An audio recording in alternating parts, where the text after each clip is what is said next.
Hello and welcome to the Snickerdoodle Knits YouTube channel. I am Jessica and I am the knitter and designer behind Snickerdoodle Knits. I'm coming to you from North Carolina in the United States. In this video, I'm going to talk about one of my pattern designs. This is the Super Simple Ribbed Headband. This is a knitting pattern that you can find on the Tibby Tree Yarns blog. All of the links will be provided in the description box down below.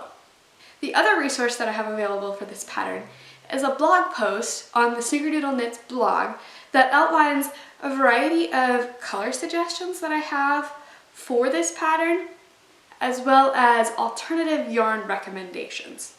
So hopefully you can find something in your budget that you love that's so super cozy and soft and works perfectly with this headband design. This headband is a very versatile, very simple project. It is knit in the round, so it is perfect for a beginner who's interested in learning how to knit in the round. Otherwise, it is simple knits and purls until you get to the bind off. There are two versions. There's the single thickness, which is just a single band, and there's a double thickness. The double thickness is a little bit more difficult technique-wise because there's a provisional cast off and then a Kitchener bind off. But it's a great project to learn how to do those techniques.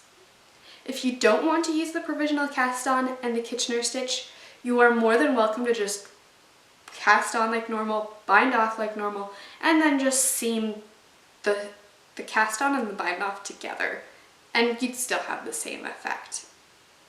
The concept of this is that it's a ribbing design, so it's very stretchy, and it makes it a great gift knit because your dimensions don't have to be perfectly fitting the head of the recipient.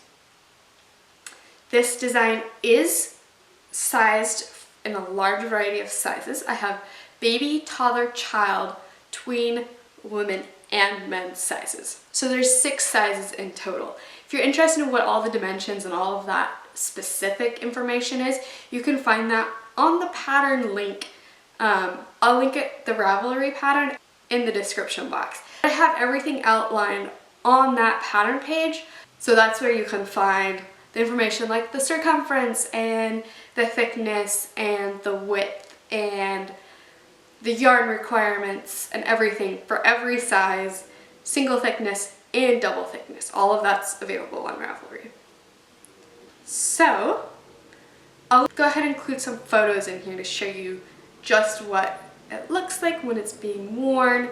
But yeah, it's a super simple pattern and super versatile. If you wanted to add a little extra warmth to this single thickness without using double the yarn, what you could do, and what I've done with some of my other headbands and such, is just create a fleece lining or a flannel lining. So just buy like a piece of fleece fabric or flannel fabric or whatever you want, cozy fabric, and sew that into the inside of your headband so that when you wear it, it just has an extra layer of warmth. What I would caution you towards is that you have to remember that fabric will not be nearly as stretchy as your knit fabric. So you want to have a lot better idea of what the actual recipient's head dimensions are going to be so that that fabric inside is not too tight on the head. So I hope that helps. I hope you really enjoyed this video. If you have any questions, go ahead and leave those in the comment box below. And if you like this video, go ahead and hit the thumbs up, subscribe to the YouTube channel, check out the video tutorials that I have available, and the other design videos. I hope to see you very soon. Happy knitting!